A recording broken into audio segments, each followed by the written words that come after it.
네, 안녕하세요. 메리츠증권 리서치 센터를 맡고 있는 센터장 이경수입니다. 반갑습니다. 오늘은 그 하반기 주식시장 그리고 경제적 환경에 대해서 좀 말씀을 드리려고 합니다. 일단 제목에 보시는 것처럼 위험한 시대, 위대한 내러티브라고 쓰여져 있는데요.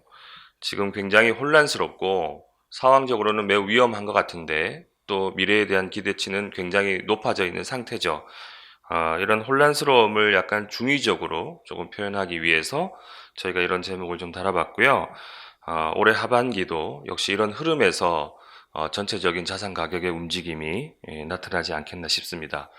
경제 현상도 마찬가지고. 그래서 오늘은 하반기 전망도 당연히 말씀을 드릴 테지만 기본적으로 우리가 주식시장을 바라봄에 있어서의 본질이 무엇인가? 코로나가 터지고 난 뒤에 내가 살아가는 삶의 어떤 체감 경기는 굉장히 힘들고 안 좋은데 주식시장은 작년부터 왜 이렇게 강하게 올라오고 있는가에 대한 이유부터 먼저 조금 살펴보고요. 그럼에도 불구하고 올해 들어서 너무나 또 혼란스러운 흐름이 이어지고 있다. 주가가 정작 작년 말 대비 상승했음에도 불구하고 마치 주가가 하락하고 있는 것 같은 어떤 체감적인 느낌이 드는 혼란스러움의 이유는 무엇인가에 대한 생각도 조금 정리를 해볼 겁니다. 그리고 이제 저희가 바라보는 하반기 주식시장에 대한 판단을 말씀드릴 거고요. 마지막으로 그렇다면 이 경제 환경은 주식시장의 흐름에 있어서 어떤 흐름으로 이어질 건지를 마지막으로 정리를 좀 해보도록 하겠습니다. 그러면 말씀드린 대로 주식시장의 본질은 지금 무엇인가에 대한 얘기를 좀 말씀을 드리죠. 저희가 이제 항상 말씀을 드릴 때 하루하루 주가를 보지 말자. 하루하루 변수에 너무 집착하지 말고 조금 멀리 떨어져서 넓게 한번 보자는 거죠. 그러면 우리가 제일 먼저 생각해야 될 부분은 뭐냐면 과연 그 주식시장이 언제부터 오르고 있는가에 대한 기간에 대한 정의부터 들어가야 합니다. 왜냐하면 그 기간을 정해야 그 기간 동안 주식시장이 움직인 공통적인 이유를 찾을 수 있거든요. 매일매일 변수는 중요하지 않죠. 그 본질이 무엇인가에 대해서 들여다봐야 되는데 지금 주식시장은 언제부터 오르고 있는 걸까요?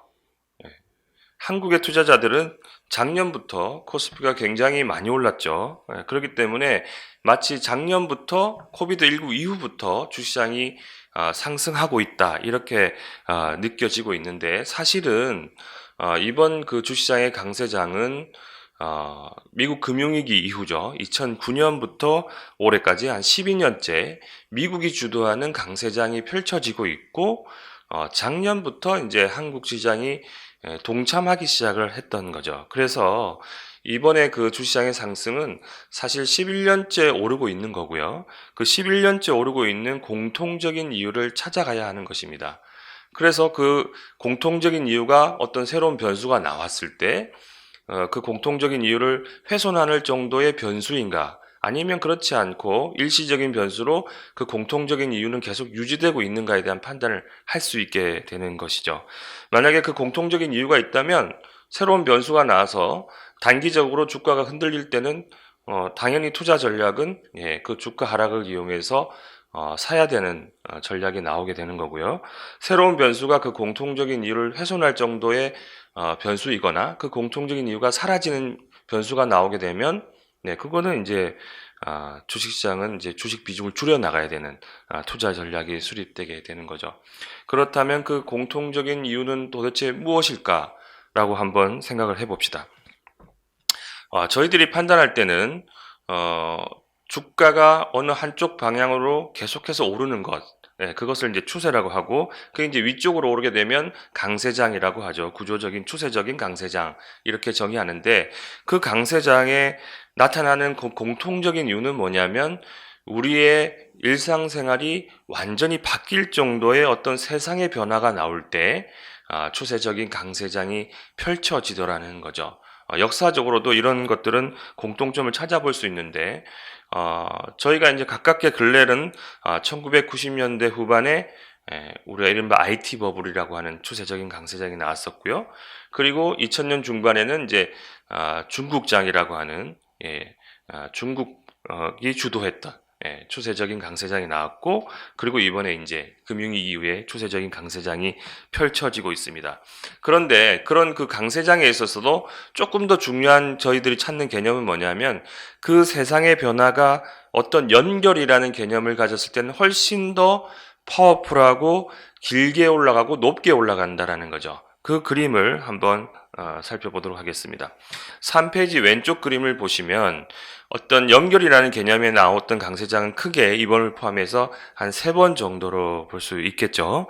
첫 번째는 바로 이 자동차가 나왔던 운송혁명입니다. 자동차는 뭐 그 전에 나왔습니다만 이게 대중화될 때의 시기를 보는 거죠.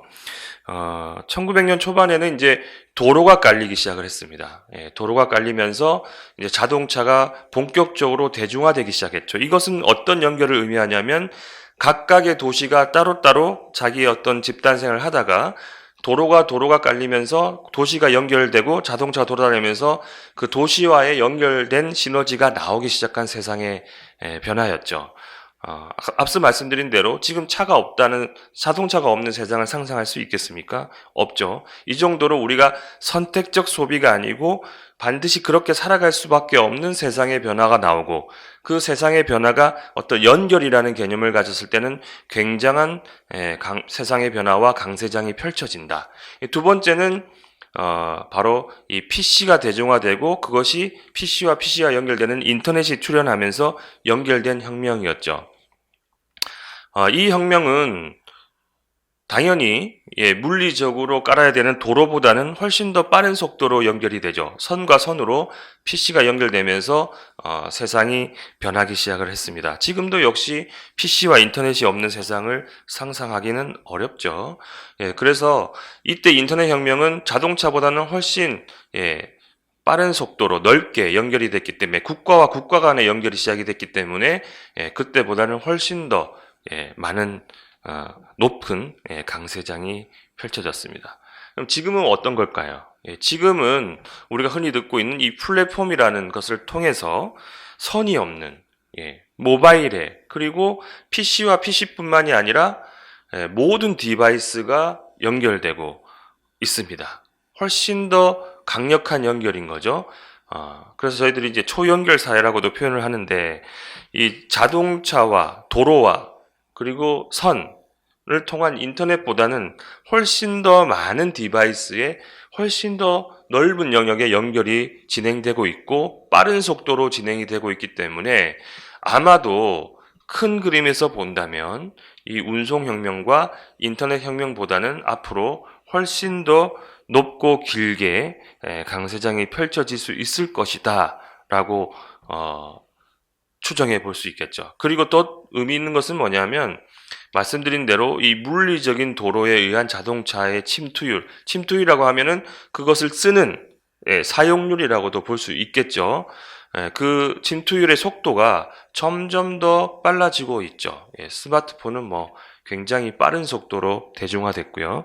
그렇다면 앞으로 우리가 연결시키는 전기차와 AI와 빅데이터가 총화된 이 연결은 아마도 이 앞에의 세상을 바꾼 혁신보다는 훨씬 더 빠른 속도로 침투율이 올라오지 않겠는가, 충분히 상식적으로 상상해 볼 수 있습니다. 그리고 더 중요한 것은, 과거의 이런 연결들은 이 연결됨에 있어서의 가치를 측정하지 못했습니다. PC와 PC가 연결된 인터넷 혁명이 나왔지만 그 PC에서 발현하는 데이터의 가치를 서로 알지는 못했고, 알았더라도 그것을 측정하고 모을 수 있는 수단이 없었죠. 그러나 지금은 모든 디바이스가 뽑아내고 있는 그 데이터의 가치들을 측정할 수 있는 빅데이터 기술이 발달했고, 그것을 분석할 수 있는 인공지능의 AI가 기술이 쌓여 있는 거죠. 그렇게 되면 이 연결되면서 나올 수 있는 가치들은 훨씬 더 파괴적일 것입니다. 그런 것들이 이제 자본시장이 읽기 시작을 했다라는 거죠. 그래서 기본적으로는 이런 어떤 세상의 변화가 진행이 될 때 구조적인 강세장이 나오게 되고, 그런 것들이 지금 진행되고 있고 훨씬 더 과거보다 연결이라는 개념이 강하기 때문에 계속 매일매일 미국 증시를 포함해서 전 세계 증시가 사상 최고치를 기록하고 있다.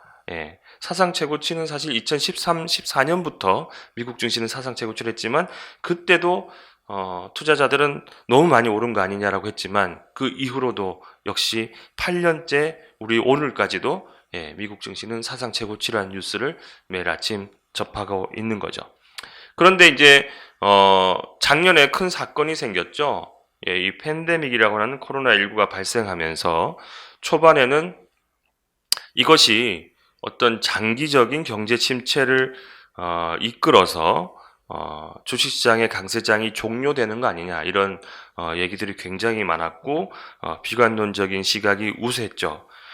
그때 이제 얘기했던 논리는 뭐냐면 장기 침체, 역사적으로 장기 침체에 가면 주식시장이 안 되더라. 예, 맞습니다. 그 얘기는 맞고요. 코로나19가 장기 침체로 빠진다라는 논리였습니다. 우리가 역사적으로 보면 장기 침체는 두 번이었는데요.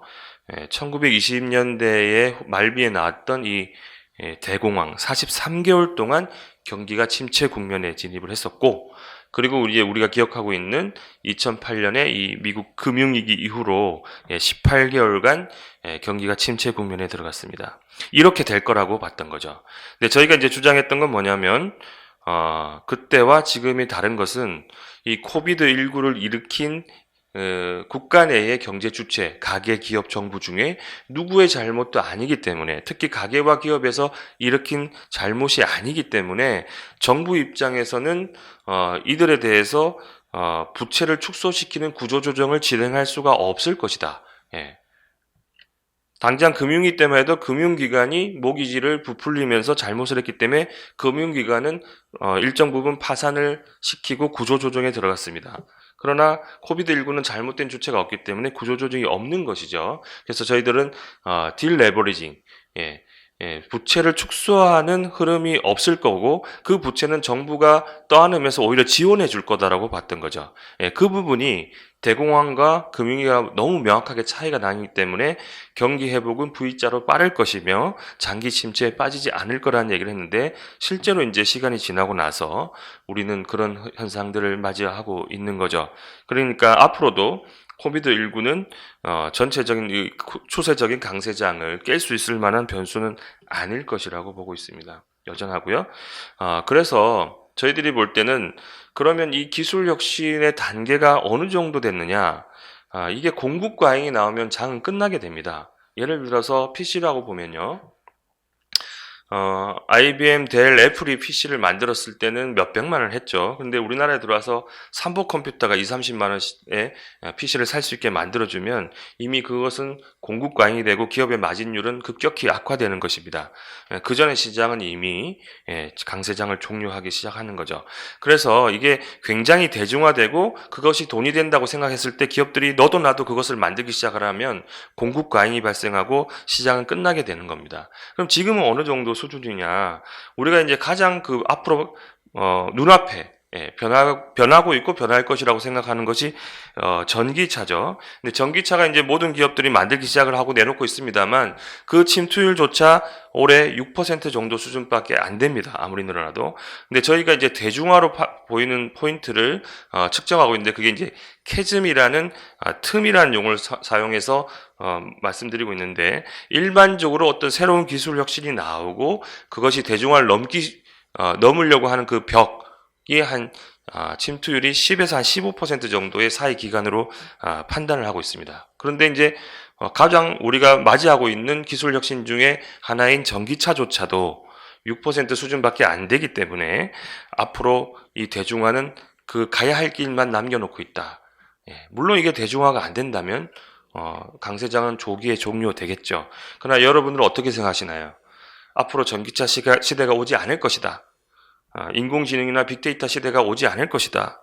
이커머스 시장이 대중화되지 않을 것이다.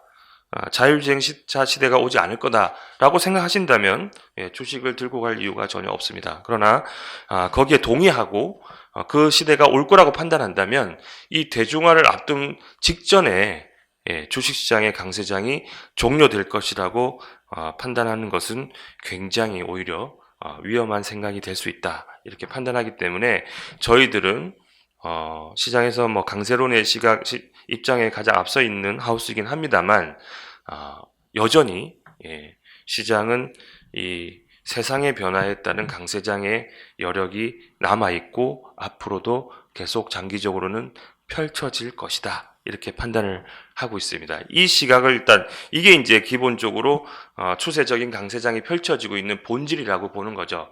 그래서 마치 작년부터 경기 회복이 됐으니까 시장이 올랐고 코비드19가 이제 사라질 거니까 더 좋아질 거다라고 해서 올랐고 뭐 백신의 집단 면역이 나올 거라서 미리 오르고 있고 이런 1, 2년짜리의 해석으로 해서는 안 된다는 거죠. 그렇게 되면 시장이 이미 다 반영했을 수도 있고 언제 반영했는지에 대한 판단도 헷갈릴 수 있는 겁니다. 그러나 우리가 그동안 오른 기간에 대한 정의, 그 기간 동안 오르는 그 공통적인 본질, 그 본질이 훼손됐는지 여부, 이것을 통해서 좀 더 넓게 시장을 계속 판단해 나가야 되는 것이죠. 그럼에도 불구하고, 그래서 올해도 시장의 주가 상승률, 주요 지수의 상승률을 보면요, 전 세계도 올해 한 7% 이상 올랐습니다. 그리고 한국도 역시 올랐죠. 이게 1370이니까, 그러니까 2170일 때니까요. 훨씬 더 지금은 조금 더 올랐겠죠. 중국을 제외하고는 대부분의 증시가 올해도 상승을 하고 있습니다. 근데 말씀드린 대로 안 오른 것 같다라는 거죠. 왜 이렇게 혼란스러운가? 작년에도 오르고 올해도 역시 주가가 시장이 상승하고 있는데 나의 체감 지수는 굉장히 낮고 혼란스럽다. 그 이유가 무엇일까? 한번 생각해 봅시다. 그리고 그에 대한 판단은 우리가 어떻게 해 나가야 되는 가인가요? 크게 저희들은 한 세 가지 정도로 보는데 일단 첫 번째는 굉장히 이런 불안한 마음이 드는 이유가 무엇일까라고 보면 일부에서의 어떤 투기적 현상들이 나타나고 있습니다. 우리가 이제 과거의 경험적으로 보면 강세장이 끝나갈 때쯤에 굉장히 투기적 현상들이 발현되거든요. 그런 현상들이 지금 이미 나타나고 있는 거 아닌가라는 생각을 하게 되는 거죠. 그 대표적인 예가 잘 아시는 것처럼 이 가상화폐라고 하는 이 비트코인의 움직임입니다. 굉장히 많이 올랐죠. 비트코인이 오르고 코스피랑 같이 오르기 때문에 가격 측면에서 매우 동일시되고 있습니다. 그리고 2016년, 17년에도 비트코인은 많이 올랐었죠. 근데 그때는 그런 느낌이 없다가 왜 지금은 그런 느낌이 드냐면 그때는 그냥 그들만의 시장이었습니다. 비트코인의 거래 대금을 보면 주시장과는 비교가 안 됐기 때문에 이것은 그냥 일부 소수가 비트코인 시장에 참여하고 있는 걸로 치부해 버렸었죠. 그런데 지금은 그 거래 대금이 주시장의 거래 대금을 넘어서니까 이것은 거의 이제 우리의 삶에 들어와 버린 거죠. 그래서 주식시장과 비트코인은 굉장히 유사한 느낌이 들기 시작하는 겁니다. 그러니까 비트코인 흔들릴 때 주식시장도 같이 불안해하고 그 변동성에 굉장히 연동되는 그런 현상이 나와서 이런 투기적 현상들이 강세장의 종료를 암시하는 흐름들이 아니냐 이런 불안감이 하나 있는 것 같고요. 또 한 가지는 이제 너무나 얘기가 많이 나오고 있는 그 인플레이션에 대한 걱정들인 거죠. 올해 이제 이 구리와 철강, 뭐 원유, 목재까지 많은 원자재 가격들이 급등하다 보니까 우리가 인플레이션이 나온다. 거기서 걱정이 이제 두 가지로 파생이 되는 거죠. 하나는 이렇게 원자재 가격이 오르는데 생산자 물가죠.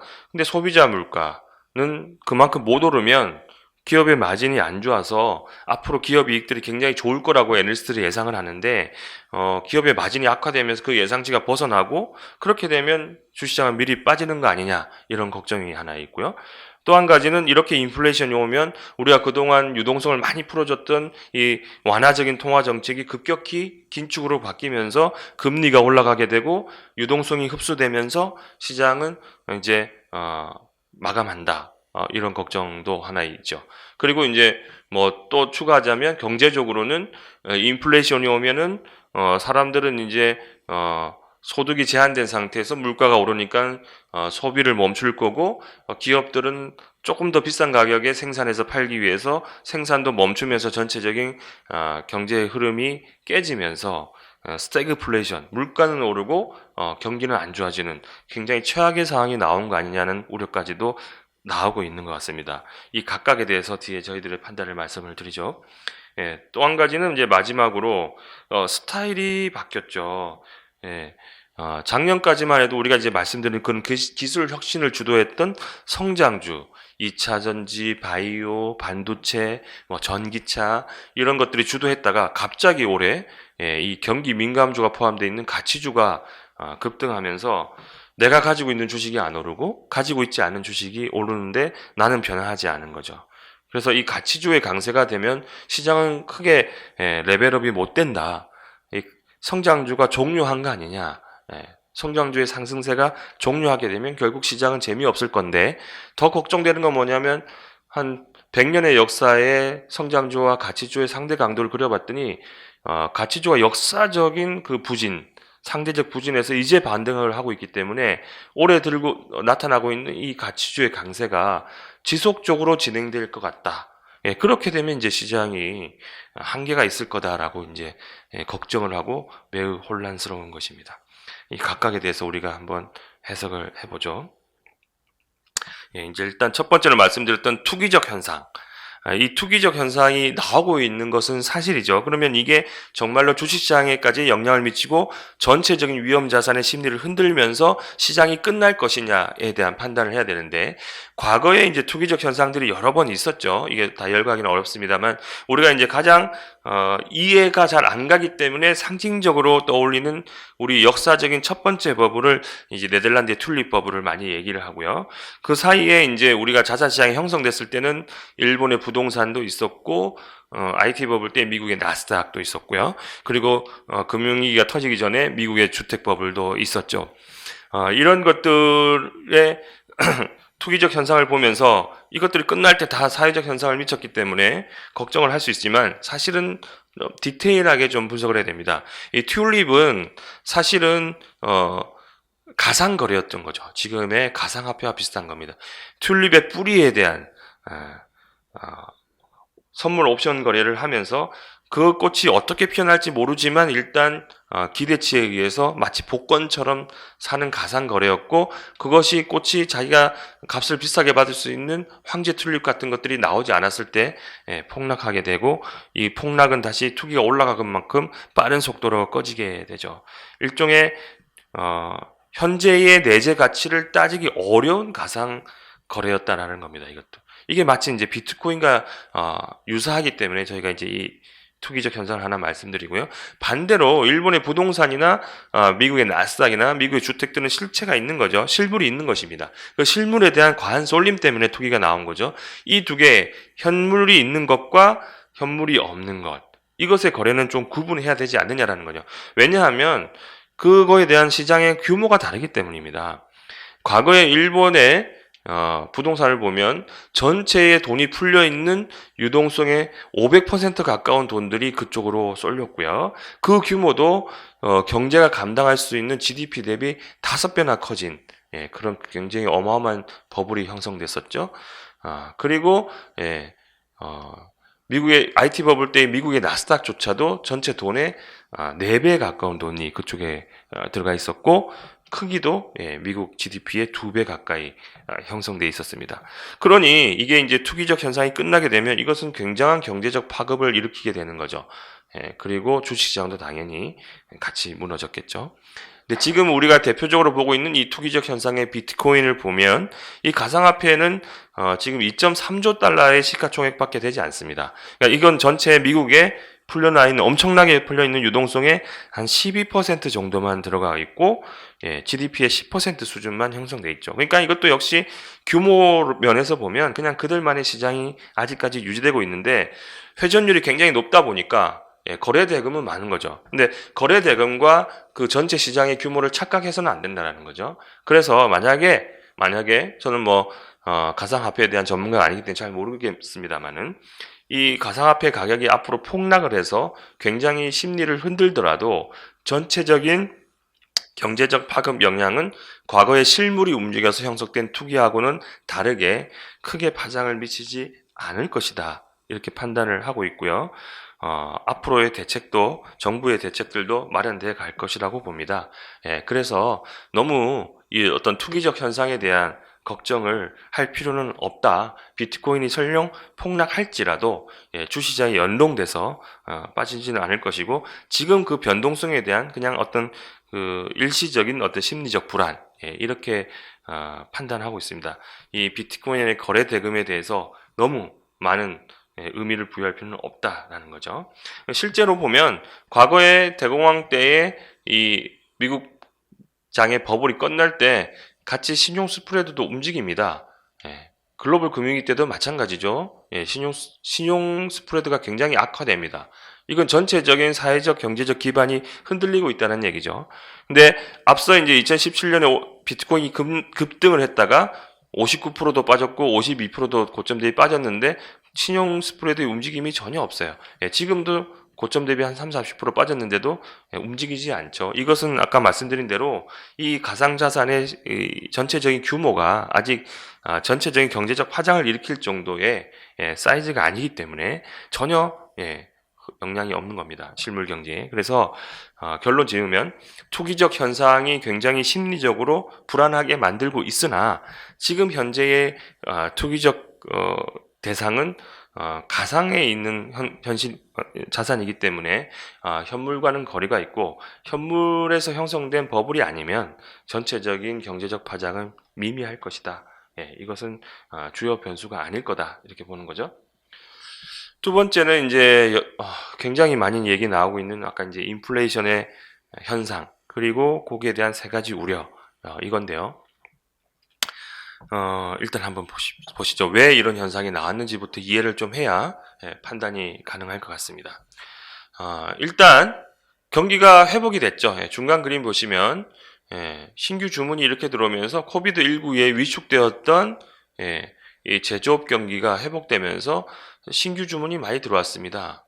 그러니까 이제 이 수요 곡선 AD0에서 오른쪽으로 일정 부분 수요가 늘어나면서 이동을 했죠. 그런데 이제 공급은 당연히 바로 이것을 충족시킬 정도로 올라오기는 어렵습니다. 시차가 있는 거죠. 기업들이 경기가 안 좋을 거라고 해서 설비 투자 능력을 매우 줄여놨는데 갑자기 이제 수요는 바로 생기니까 그걸 준비하는 데는 어느 정도의 시차가 생기는 겁니다. 그래서 이 공급 곡선은 수요 곡선만큼 빠르게 오른쪽으로 이동하지는 못하죠. 그게 일단 첫 번째 본질인 것 같고요. 두 번째 이 수요 곡선에서 여러 가지 어떤 정치적인 미국의 밸류 체인 형성과 거기에 대한 중국과의 싸움. 거기서 이제 호주도 중국과 싸우고 있고 철광석이 잘 안 나가는 거죠. 그러면 중국은 나중에 이런 것들을 조달하기 힘들 수도 있다라는 생각을 할 수 있기 때문에 미리 사놓는 가수요가 발생하게 됩니다. 실제로 이제 중국의 철강석에서는 호주와 싸움이 있으면서 굉장한 실제로 필요한 양보다는 많은 것들을 수입을 하고 있죠. 그래서 이 수요 곡선이 원래 이 정도 옮겨야 되는데 훨씬 더 많이 오른쪽으로 이동하는 현상이 나왔을 거고요. 그리고 탄소 중립을 선언하면서 여러 가지 이 탄소를 배출하는 산업들에 대한 설비 투자 능력은 많이 늘어나지 못했습니다. 그러면서 일부 기업들이 파산을 하고 생산 능력이 줄어들다 보니까 마치 이들 산업에서는 약간 그 과점화된 과점 시장의 형태가 되면서 이 공급 곡선의 기울기가 약간 기울기가 가팔라진 거죠. 가팔린 상태에서 일정 부분 시차를 늦게 되니까 일반적으로 움직여야 될 물가보다는 훨씬 더 많은 높은 수준에서 물가가 빨리 튀어오른 현상이 발생했던 것 같습니다. 이게 이제 인플레이션 우려를 자극하는데 그럼 그게 정말 문제가 될 거냐 하나씩 살펴보죠. 첫 번째는 인플레이션이 나와서 아까 이제 기업의 마진이 줄어들 거고 그러면 기업 이익 추정치가 훼손되니까 시장은 끝날 거다. 이런 걱정이 있는데 전혀 동의하기 어렵죠. 이 그림을 한번 보시죠. 기업이 마진이 안 좋아지는 것은 좋지는 않죠. 그렇지만 기업의 순이익률, 정말 그 마진율의 결정은 어디서 결정되느냐? 바로 이 얼마나 많이 파느냐에 달려 있었더라는 거죠. 과거에 이제 이 진한 색으로 표시된 것이 이제 리세션, 경기 침체 구간이에요. 물건이 많이 안 팔리는 구간들이었겠죠. 예, 이 오일 쇼크 때도 생산자 물가는 오르는데 소비자 물가가 밀어내지 못해서 이게 빠질 때는 이제 기업의 이제 그 가격 자체의 마진은 빠지는 구간들이죠. 다 그런 구간을 표시해 놨습니다. 그런데 전체적으로 순이익률은 빠질 때도 있고 오를 때도 있죠. 이 차이가 바로 경기 침체 구간이었느냐 아니냐의 차이예요. 경기 침체 때는 물건을 많이 못 파니까 가격이 마진이 줄어드는 만큼 순이익률도 같이 무너집니다. 그런데 경기 침체가 아닌 국면에서는 마진은 줄어들더라도 전체적으로 순이익률은 올라가죠. 예. 물건을 더 많이 팔 수 있는 환경에서는 규모의 경제 효과가 나오죠. 영업 레버리지라고 하는데 많이 팔수록 그 한 개에 만드는 단가는 떨어지게 돼 있는 겁니다. 예. 그래서 사와서 파는 가격의 마진은 줄어들었지만 전체적인 규모의 경제가 발생하면서 큰 흐름에서의 기업의 순이익률은 떨어지지 않았다. 근데 지금은 당연히 리세션 구간이 아닙니다. 그렇기 때문에 특히 경기가 가파르게 회복되고 있는 국면이고 물건이 잘 팔리기 시작을 하는 국면으로 진입을 하고 있는 상태죠. 그렇기 때문에 설령 이 원자재 가격이 계속 높게 올라와서 그렇게 생각하지도 않습니다만 저희들은 올라와서 기업의 마진을 압박하더라도 더 많은 물건을 팔아내면서 전체 기업 순이익률은 유지될 거다라고 보기 때문에 첫 번째 우려에 대해서는 저희들이 전혀 동의하지 않고요. 두 번째는 이제 아까 경제적인 거죠. 예. 인플레이션이 계속이 되면 사람들은 물건을 살 소득이 부족한 상태에서 수요는 줄어들 거다. 그리고 이거에 대한 보상으로 임금 상승을 계속 요구해서 기업들은 더 힘든 국면에 들어갈 거다. 그리고 기업들은 또 더 높은 가격에 물건을 팔기 위해서 생산이나 이 건설과 같은 것들을 좀 멈출 거다. 그렇게 되면 전체적인 경기는 안 좋아지고 물가는 계속 올라오니까 이른바 이 스태그플레이션이라는 최악의 상황에서 주가는 빠지게 될 거다. 이렇게 비관적으로 보시는 분들도 있는 것 같아요.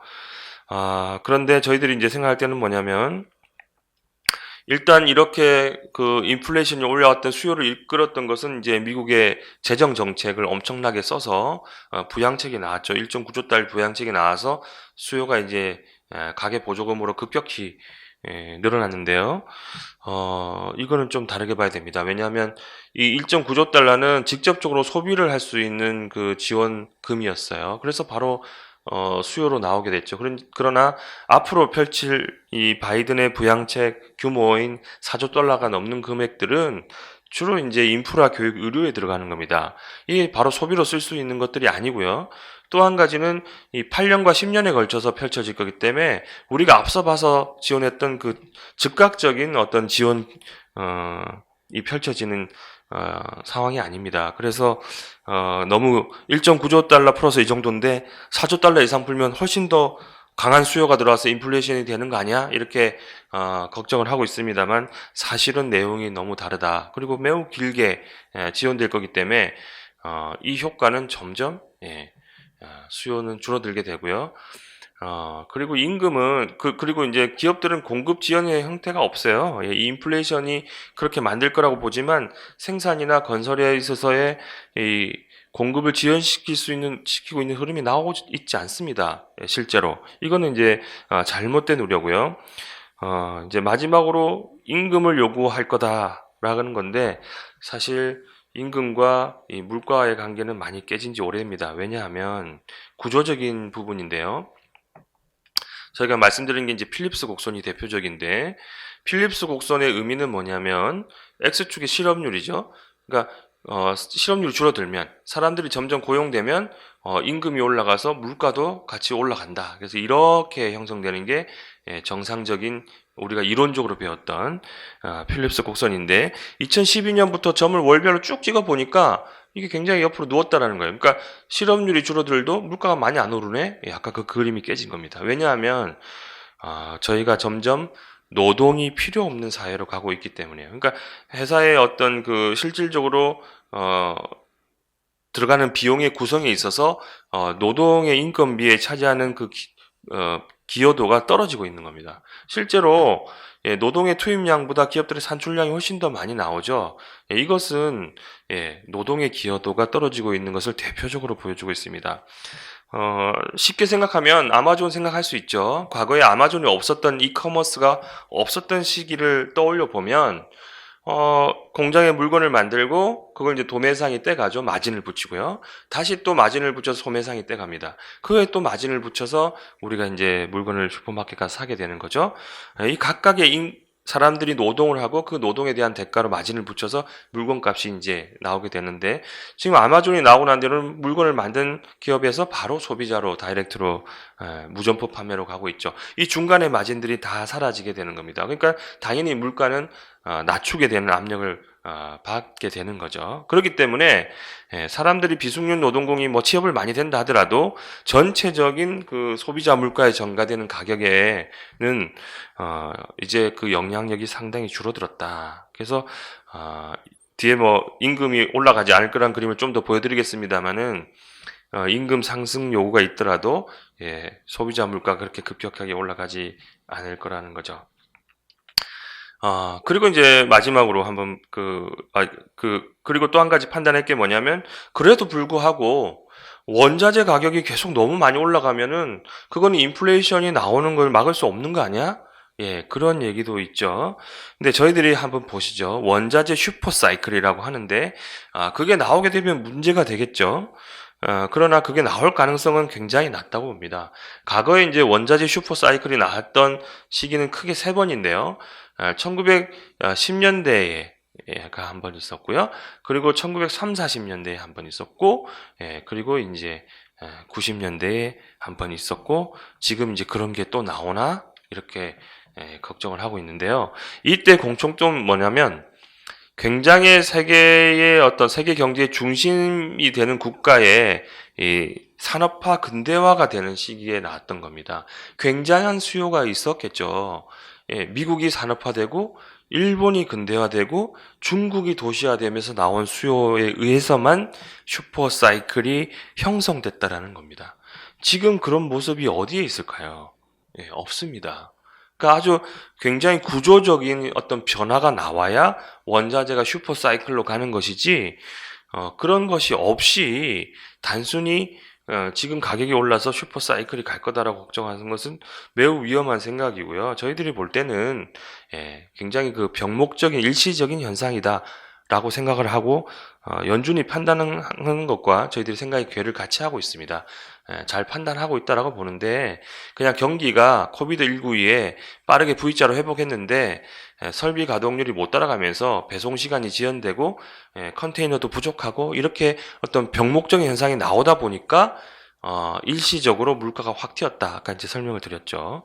그러면 당연히 다음에는 설비 가동률을 늘리겠죠. 돈이 되는데 기업들이 생산을 늘리지 않는다라고 보기는 어렵습니다.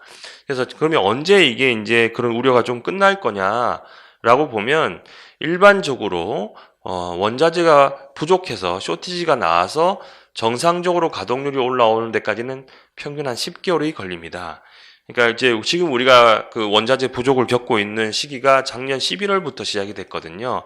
그럼 단순히 이제 과거하고 똑같다라고 가정해 보면 올해 한 8월 정도가 정점이 되겠죠. 그런데 이제 과거와 뭐 무조건 10개월 이렇게 평균이니까요. 10개월이라고 보기는 어렵고, 현재 어떤 상황들을 조금 고려해서 판단해 봐야 되는데, 이 미국에서 이제 사람들이 일을 안 하고 실업급여를 받으면서 충분히 살 수 있는 게 9월까지입니다. 그때까지는 지급을 하거든요.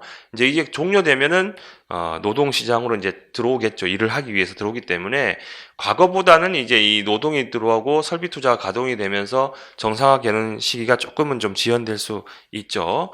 그리고 이 컨테이너 부족 문제는 그쪽 업종에서는 이제 올해 한 4분기부터 내년 1분기 사이에 이런 공급들이 나오면서 완화될 거라고 보고 있습니다.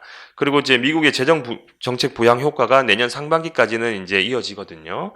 조금 그 강도는 약해지지만, 그래서 이렇게 종합적으로 본다면 아마도 이 그 원자재 공급 부족에 따른 인플레이션 우려는 올해 하반기가 이제 정점이지 않겠나 싶고, 내년 1분기로 넘어가면 정상화될 거라고 보고 있습니다. 그래서 원자재 슈퍼 사이클은 굉장히 어떤 그 도시와 산업화의 구조적인 현상에서 역사적으로 나왔고, 지금은 이제 그런 환경이 아니기 때문에 그럴 가능성은 낮고, 경기 회복 초반기에 나오는 어떤 병목 현상에 의한 부족이다.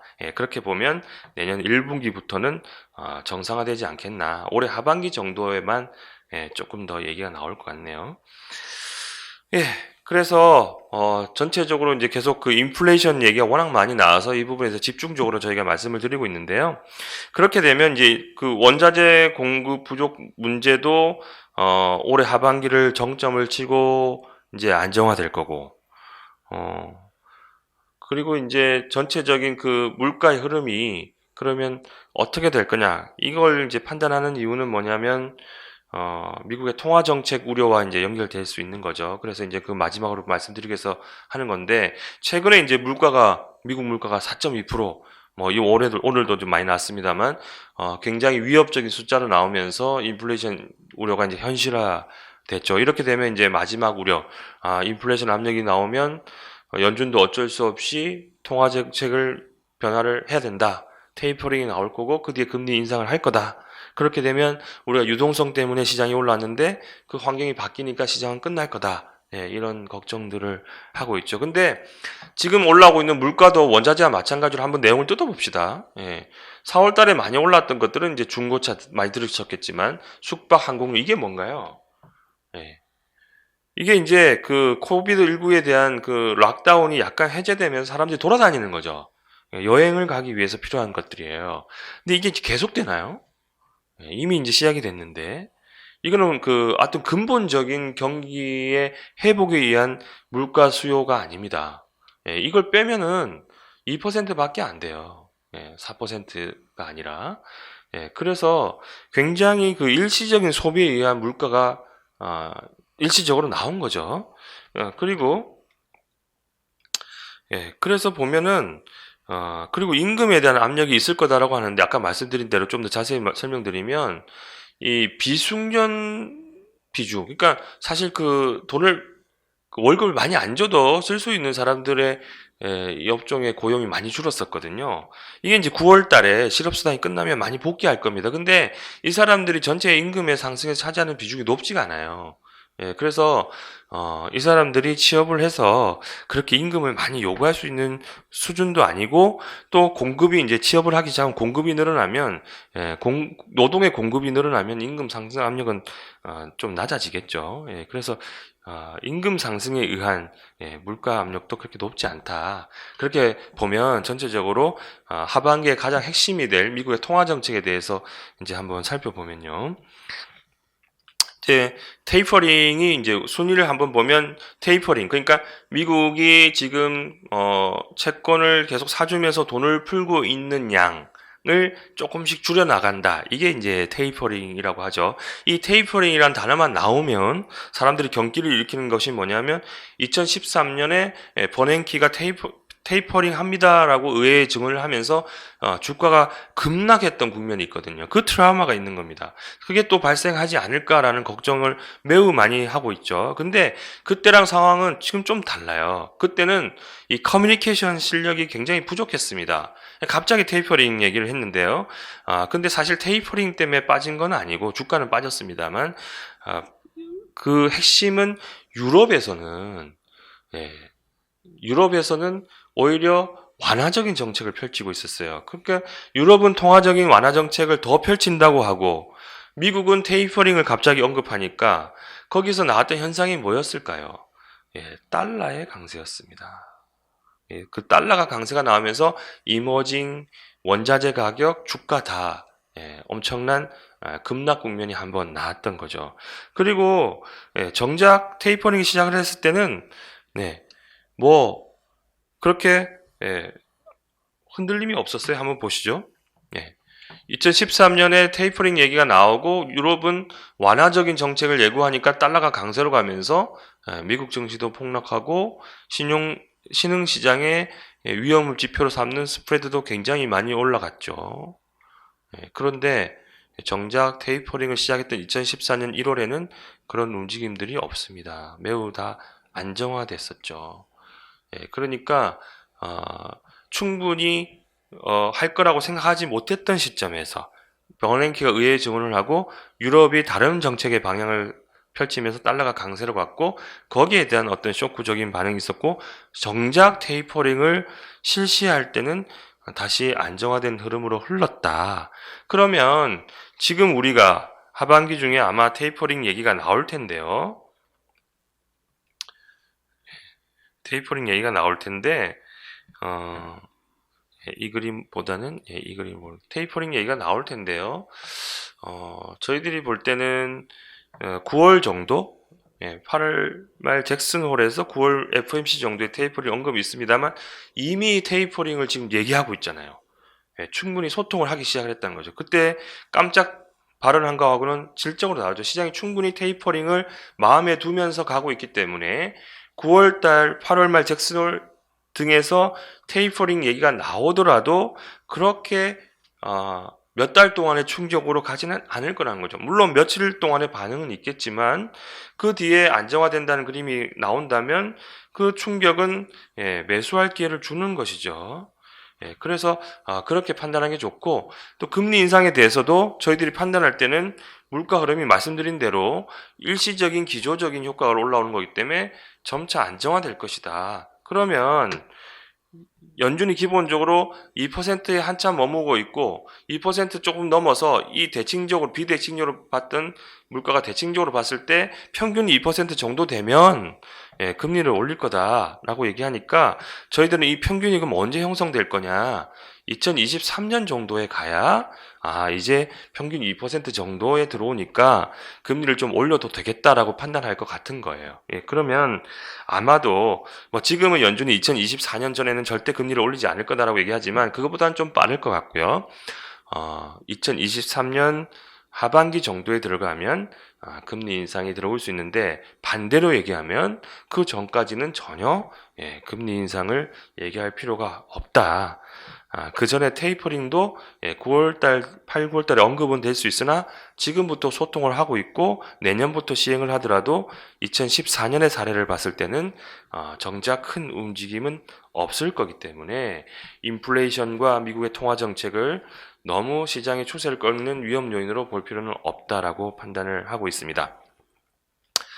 마지막으로 이제 우리가 혼란스러운 이유 중에 스타일 변화가 있었죠. 아까 가치주가 많이 올라오면서. 그런데 이것은 당연한 겁니다. 기술 혁신이 나오고 처음에 그 시장이 형성되지 않을 때는 성장주가 고점 대비 엄청난 급락도 나오는 거예요. 아마존을 대표적으로 보면 처음에 시장이 형성 안 됐었던 90년대 말에는 고점 대비 90%도 빠져요. 그러나 점차 이 그림이 삼각형 구도로 변동성이 줄어들죠. 왜냐하면 시장이 현실화되고 우리 삶에 녹아들었고 그걸 일으켰던 주도 기업들은 그 가치를 점점 인정받게 되는 것이죠. 애플의 스마트폰도 마찬가지입니다. 지금 전기차는 이런 초기 단계는 아주 아니죠. 어느 정도 침투율이 올랐기 때문에 이런 과정을 펼치고 있다고 봅니다. 늘 오를 수는 없는 거죠. 그 시장에 대한 불확실성을 아직도 사람들은 걱정하고 있기 때문에. 근데 반대로 가치주는 정말 그야말로 시클리컬이죠. 고점과 저점을 계속 왔다 갔다 같은 폭으로 진폭으로 왔다 갔다 합니다. 경기가 좋을 때 안 좋을 때, 좋을 때 안 좋을 때. 이거는 아까 이제 성장주에 봤던 패턴과는 너무나 다르죠. 그럼 우리가 장기적으로 주식을 한다라고 보면 어느 쪽에 업종에 들어가야 되냐는 거죠. 그리고 특히 이게 사양 산업이면 이전 고점보다 더 깨질 때도 있습니다. 이제 이 산업이 없어질 거라는 걱정이 들면요.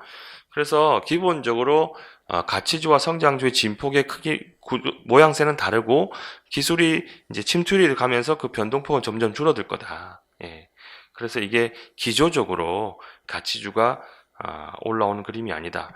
아까 말씀드렸죠. 주가가 올라가고 있는 본질을 파악해 봤을 때 세상의 변화가 나오고 그것을 주도하고 있는 기업들에 의해서 시장이 올라가고 있는데 가치주가 구조적으로 걔네들을 이겨서 성장할 수는 없는 거죠. 그래서 작년에 굉장히 많이 오른 거에 대한 숨고르기 차원에서 상반기 흐름이 나온 거 아니냐. 그냥 그 경기 민감주의 회복에 의한 가치주의 반등은 성장주가 중심축을 찾고 있는 가운데에서 합류하는 그림으로 보고 다시 경기가 안 좋아지면 빠지는 그림으로 봐야 되는 거지, 이 구조가 완전히 이전돼서 올라가는 그림으로 보는 것은 매우 큰 그림에서 잘못된 판단이다. 이렇게 보고요. 과거에 이런 역사적으로 시장을 리드했던 기업들의 흐름을 보면 중간중간에 굉장한 흔들림은 있지만 추세적인 방향성이 바뀐 적은 없다라는 거죠. 그래서 아까 말씀드린 대로 전기차 시대가 안 올 거라고 하면 할 말이 없습니다만, 그런 시대가 온다고 치면 이 그림이 여기서 멈출 가능성은 거의 없다라고 판단하는 게 맞을 것 같습니다. 그래서 이제 말씀드린 대로 저희들이 정말 시장을 고민할 때 이제 투기적 현상, 뭐 인플레이션 우려, 성장주에서 가치주를 전환으로 해서요, 재미없는 시장, 이런 것들이 사실 핵심 변수라고 보지는 않고요. 저희들이 바라보는 앞으로의 고민은 이 집단 면역이 오고 락다운이 풀려서 정말 그런 현상이 다시 생겼을 때 앞으로의 그 장기적인 그림에서 시장은 어떻게 흘러갈 것인가에 대한 어떤 기술적인 고민들이 있는데요. 이걸 조금 저희들이 고민을 해봤을 때 지금과 가장 유사한 국면이 1920년대였습니다. 한번 보실까요? 그때는 똑같이 지금의 코비드19처럼 스페인 독감이 1918년에 발생했어요. 이 3차 웨이브를 타고 진정이 되거든요. 지금도 코비드19도 비슷하죠. 그리고 1914년, 18년까지 1차 세계대전 때문에 엄청나게 경제적 타격이 있었습니다. 그게 이제 복구되는 과정이었어요. 우리도 이제 금융위기를 겪고 경기를 복구하고 있는 과정이죠. 그리고 자동차라는 어떤 새로운 기술 혁신이 나와서 대중화되는 시기였습니다. 지금의 전기차와 느낌이 비슷하죠. 그러니까 팬데믹이 나오고 엄청난 경기 침체 이후의 경제 회복기, 그리고 그 경기 회복을 이끄는 새로운 기술 혁신의 산업이 나오고 락다운이 풀리면서 사람들이 거기에 반응한 시장이었습니다. 그때는 1920년대는 엄청난 호황이었습니다. 반대로 사회적인 어떤 문제들도 굉장히 많이 안고 있었던 시대였어요. 지금과 너무 유사하죠. 그때 미국 증시는 10년 동안 5배가 올랐고요.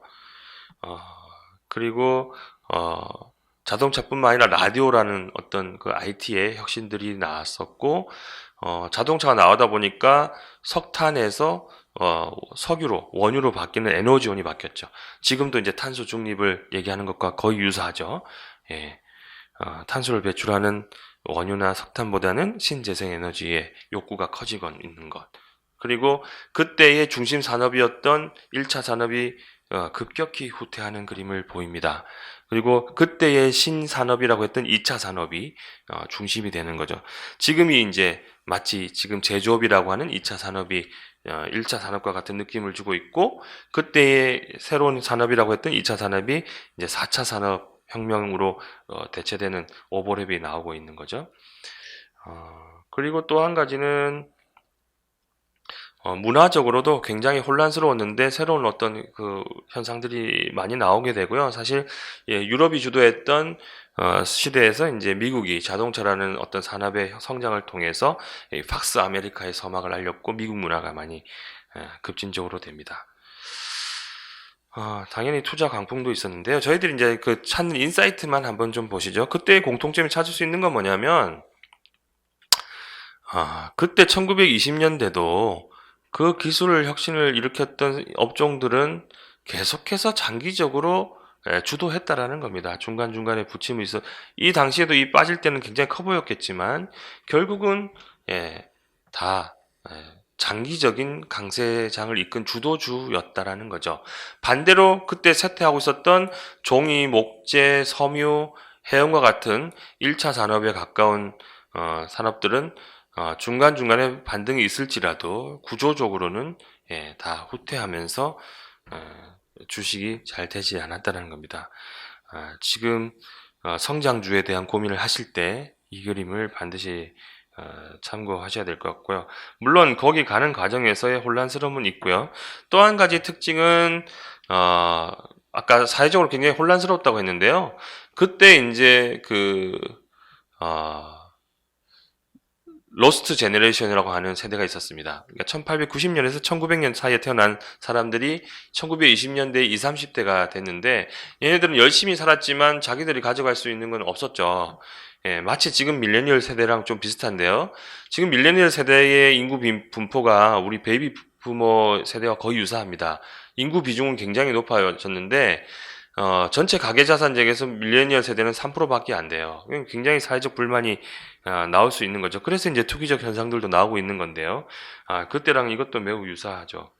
근데 이제 그때와 차이점은 뭐냐면 그때는 시장에 완전히 막히는 하이에크 시대였습니다. 예.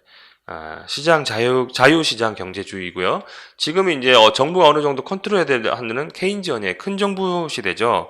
이걸 이제 말씀드리는 이유는 뭐냐면 1920년대 끝은 대공황으로 끝났습니다. 너무 자유방임주의가 펼쳐지면서 시장이 과한 흥분을 했었죠. 모기지 대출도 엄청 났고요. 이런 것들이 반작용으로 대공황을 일으켰거든요. 근데 지금은 금융위기 이후라 정부가 커지면서 굉장히 컨트롤해 나가고 있습니다. 예, 그래서 1920년대하고는 그렇게 과한 레버리지 활동이 없는 거죠. 돈은 많이 풀려 있는 건 똑같지만요. 예, 그래서 그 끄트머리가 어떻게 끝날 거냐도 저희들의 굉장한 고민인데 대공황처럼 끝나고 그 시기 앞당겨지면 주식을 하라고 하기가 좀 어렵지 않습니까? 주시장이 좋다라고 얘기하기 어려운데 지금은 하이에크 시대가 아니라 시장 경제 실패, 양극화로 인해서 그 반작용에 대한 반발로 이 정부가 어느 정도 컨트롤해야 된다는 케인지언들이 목소리가 커지고 있고 실제로 그렇게 돼가고 있기 때문에 굉장히 그 시장의 어떤 과한 현상은 나오지 않을 거다라고 판단을 하고 있죠. 그래서 저희들이 보는 것은 오로지 이 기술 혁신의 속도가 어떻게 되고 그 사이의 혼란 과정은 어떻게 되고 그 뒤에 끝은 어떻게 될 건가에만 집중되어 있고요. 아까 말씀드린 대로 이 아직 대중화의 벽을 넘지 않고 있기 때문에 이 넘는 과정에서 나오는 이 데스밸리가 있습니다. 예, 죽음의 계곡들이 있거든요. 뭐냐면 너도 나도 만들려고 했다가 그 옥석이 가려지는 시기예요. 그래서 엔트리 기업이 처음에는 많다가 나머지는 이제 엑시트되는 퇴출 기업들인데 이 흔드는 기관들이 나오게 되는 거죠. 앞으로 이 기간을 조금 거칠 것 같다라는 거예요. 이게 정말로 혼란스러운 건데요. 일반적으로 이제 침투율로 보면은 완전히 그 당시에 새롭게 나왔던 것은 침투율이 낮은 수준에서 쉐이크아웃이 먼저 됩니다. 예, 옥석이 가려지는 시기가 먼저 나오는데요. 스마트폰은 우리가 핸드폰을 쓰고 있었기 때문에 그 기존의 핸드폰을 만드는 산업들이 버티겠죠. 그래서 그런 흔들림이 조금 늦게 나오는데 침투율상으로 보면 시기는 더 빨라집니다. 왜냐하면 기술 혁신의 속도가 빨라지기 때문에 과거의 자동차 인터넷보다는 빠른 속도로 아까 침투한다고 그랬죠. 그래서 그 침투율의 수준은 굉장히 뒷부분에서 발현되지만 그 기간은 굉장히 단축되고 있기 때문에 올해 6% 들어가는 이 시점에서 이미 전기차들은 엔트리 기업들이 나오기 시작을 했고 앞으로의 몇 년 동안은 누가 더 대장이 될 것인가에 대한 굉장한 흔들림 기관이 나올 것 같습니다. 근데 저희들이 좀 자신하고 있는 것은 한국 기업이 탈락할 것이냐? 예, 그렇지 않다는 거죠. 그 중간에 들어가는 중간재에서 한국 기업들이 이미 과점 시장을 형성하고 있기 때문에 이 혼란스러운 그림이 누가의 승자가 최종 승자가 될지를 모르겠으나 한국 기업이 그렇게 불리한 위치에 있지 않기 때문에 이런 흐름이 펼쳐졌을 때 한국 시장의 흐름이 그렇게 나쁘지는 않을 것 같다. 이렇게 판단을 하고 있고요. 예, 이제 하반기 전망을 조금 예상을 해보면 일단 저희들이 생각할 때는 올해 순이익 전망치부터 볼게요. 일부에서는 올해 이익 잘 나올 거다. 그런데 이게 이제 시장에 다 반영이 됐기 때문에 이제 더 올라가는 데는 한계가 있다라고 얘기합니다만 저희들이 볼 때는 그렇지 않습니다. 그렇게 얘기하려면 이 내년의 이익, 2022년의 이익이 올해보다 나빠져야 돼요. 저희들이 예상할 때는 앞으로의 12개월 이익 전망치를 통해서 거기에 밸류에이션을 곱해가지고 코스피의 어떤 적정 가치를 계산해 내거든요. 근데 앞으로 12개월이면 점점 지날수록 내년 이익이 들어오겠죠. 근데 내년 이익이 떨어져야 점점 이익 전망치가 줄어들겠죠. 예, 그렇게 해야지 이제 시장이 다 반영됐다라고 얘기할 수 있는데 올해보다 내년 이익 전망치가 더 좋기 때문에 앞으로 12개월 예상치는 계속 올라가게 됩니다. 그러니까 올해 다 반영했다라는 것은 말이 안 되는 거죠. 멀티플만 떨어지지 않으면 적어도 지금 지수보다는 계속 올라가는 것이 맞는데 보통 이익 증가 전망치가 올라갈 때는 그 애널리스트가 기본적으로 낙관적 바이어스가 좀 있죠. 그게 한 6% 정도 됩니다. 그걸 제하고 보면 아마도 올해 160조 정도 애널리스트가 추정하는 컨센서스보다는 조금 낮게 보지만 그래도 사상 최대 이익을 기록했던 2017년보다는 훨씬 높을 거고요. 내년에는 175조 이상이 나오게 된다라는 겁니다. 예, 그렇게 따져봤을 때는 특별히 멀티플이 올라가진 현재 멀티플 수준에서도 이 코스피 3,500이라는 그 수준은 절대 수치적으로 논리적으로 부족함이 없는 수치입니다. 예, 그래서 시장이 다 왔다라고 얘기하기는 굉장히 위험한 발언이 아닐까 싶고요. 이게 이제 3,500까지 무조건 갑니다. 그런 얘기보다는 3,500까지밖에 못 갑니다. 이런 얘기가 아니라 저희들은 적정 가치를 계산해내는 사람들이거든요. 3,500에 가는 것이 적정 가치이기 때문에 거기까지 가는데도 전혀 무리함이 없고요. 설령 이익이 줄어도 조금 까진다고 하더라도 이 3,000포인트는 굉장히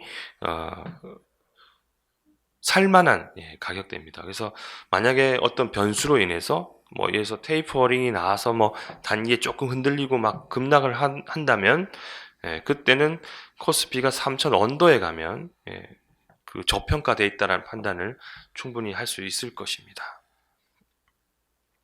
업종으로 좀 들어가면요. 저희들이 볼 때는 뭐 여러 가지 업종이 있습니다만 이익을 역시 주도해야 안심이 될 것이다. 그런데 이제 과거에 기록했던 것보다 급격히 막대 그래프가 올라오는 그림들이 굉장히 좋아 보일 것 같아요. 일단 반도체는 의심이 많습니다만 이거는 따로 얘기하기 어려울 정도로 굉장한 좋은 상황입니다. 그래서 저희들은 다른 하우스와의 시각과 달리 반도체는 이익 전망치가 계속 뚫을 거라고 보고요.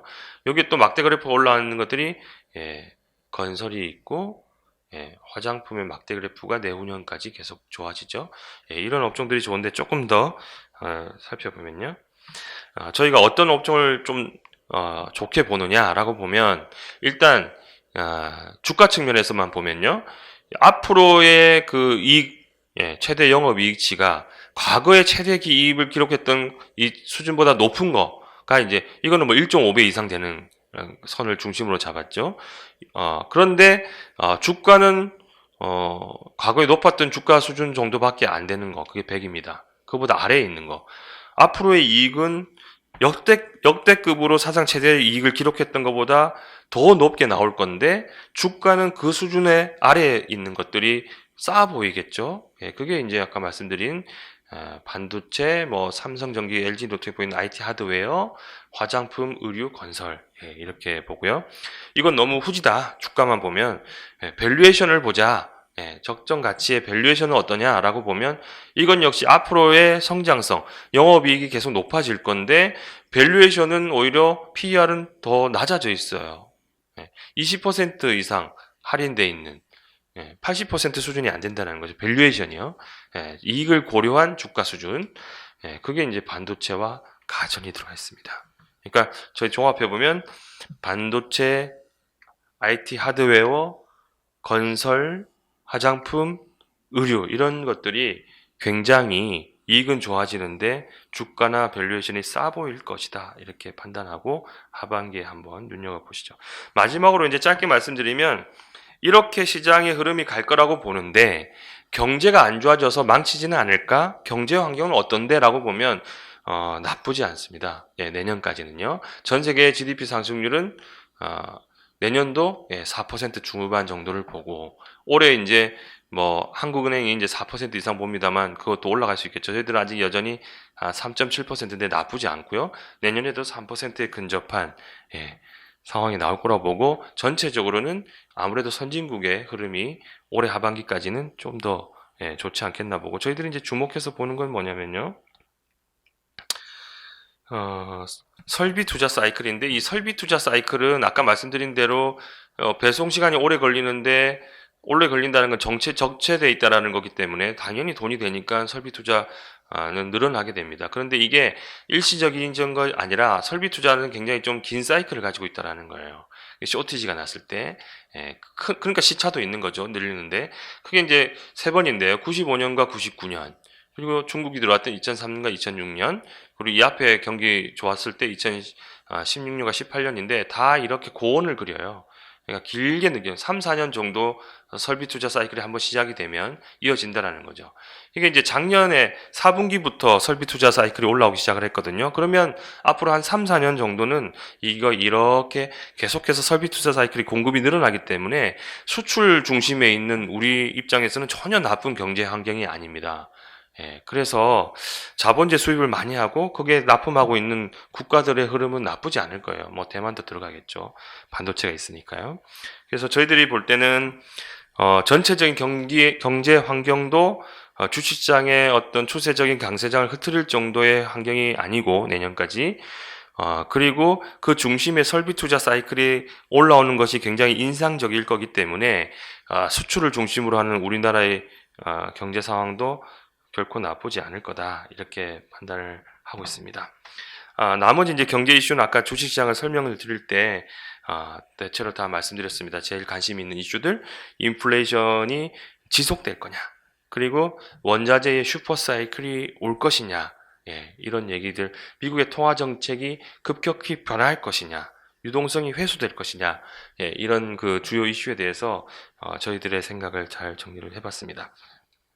자, 마지막으로 정리를 해보겠습니다. 자, 우리가 주시장에 오르는 근본적인 본질을 봐야 된다. 그거는 주시장에 오른 그동안의 기간을 설정해야 되는데 2009년부터 미국이 주도하는 시장이 오른 것이다. 그 중심에는 추세적인 강세장이 나오는 것은 우리의 생활이 선택하는 것이 아니라 바뀔 수밖에 없는 세상의 변화가 나올 때고 지금 그것이 펼쳐지고 있기 때문에 그 이유가 바뀌지 않는 한 추세적인 강세장은 끝나지 않는다. 코로나19도 전혀 영향을 주지 않는 상황이 갈 것이다. 라고 이제 보는 거고요. 그럼에도 불구하고 지금 우리가 혼란스러운 이유는 투기적 현상들이 나오고 인플레이션이 어떤 상황을 바뀔 것이고 가치주가 올라서 성장주가 끝나면서 시장이 못 올라갈 거라고 하지만 전혀 투기적 자산은 가상자산이기 때문에 실물 경제에 타격을 주지 않는 규모에 형성되어 있기 때문에 전혀 문제가 없고 인플레이션도 경기 회복이 올라오는 가운데서도 설비 투자가 시장을 따라오지 못하는 어떤 병목 현상에 의한 일시적인 것이기 때문에 지속되지 않을 거고 점차 내년부터 안정화될 것이다.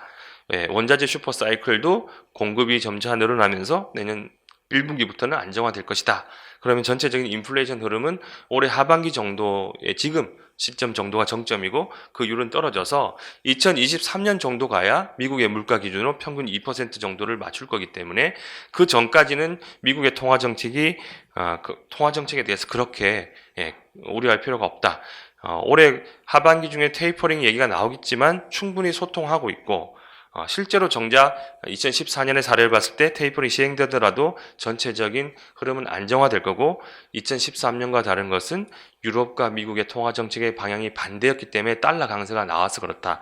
그러나 지금은 그런 흐름이 아니다 라고 정리를 해봤고요.